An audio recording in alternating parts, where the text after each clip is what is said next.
Dans cet ancien site de France Tabac à Sarlat, 26 000 m² de décors et de plateformes logistiques. Il y en a plus que la dernière fois. Donc ça veut dire que si on construit nos décors, ce serait ici?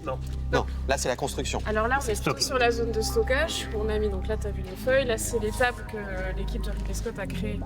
Depuis 5 ans, avec ce lieu, la Dordogne peut accueillir des productions internationales. De toute façon, Oh bah nickel. À voir les mines réjouies du chef décorateur et du réalisateur, l'endroit fait mouche.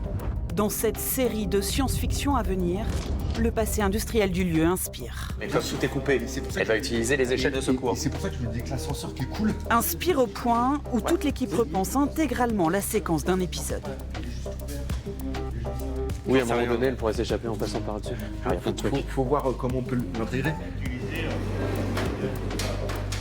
Sur ce film qui est un petit budget, on est obligé de faire l'inverse, c'est-à-dire qu'on ne va pas construire les décors qui sont écrits dans le scénario, on va plutôt, en fonction des décors, réécrire le scénario. Tu as un escalier central et de chaque côté, tu as 1500 m² à gauche et à droite de l'escalier. À l'origine de cette visite, Fanny, co-responsable de Ciné Passion, le bureau des tournages de Dordogne.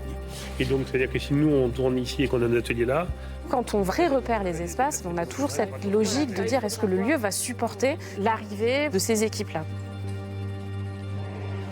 Il faut imaginer un cirque plein d'air qui va arriver en fait pendant 1 semaine, 2 semaines, voire plusieurs mois, plusieurs années pour le cas des séries.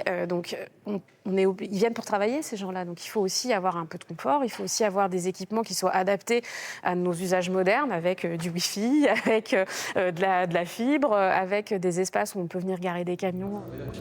Si cette série se tourne ici, c'est qu'elle a remporté les financements des commissions d'aide au cinéma de la Nouvelle-Aquitaine et de la Dordogne, une région et un département particulièrement dynamiques dans ce secteur.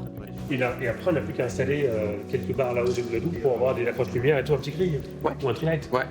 On a programmé il y a moins d'une semaine avec Ciné Passion la visite de ce décor. On leur a dit on aimerait bien voir un hôpital, on aimerait bien revoir un pont Eiffel, on aimerait bien revoir un aérodrome, voir des choses comme ça. En un temps record, toutes les autorisations, elles les ont eues. C'est assez exceptionnel. C'est-à-dire que nous, en moins de 4 jours, on avait un planning avec tous les lieux qu'on voulait voir accessibles.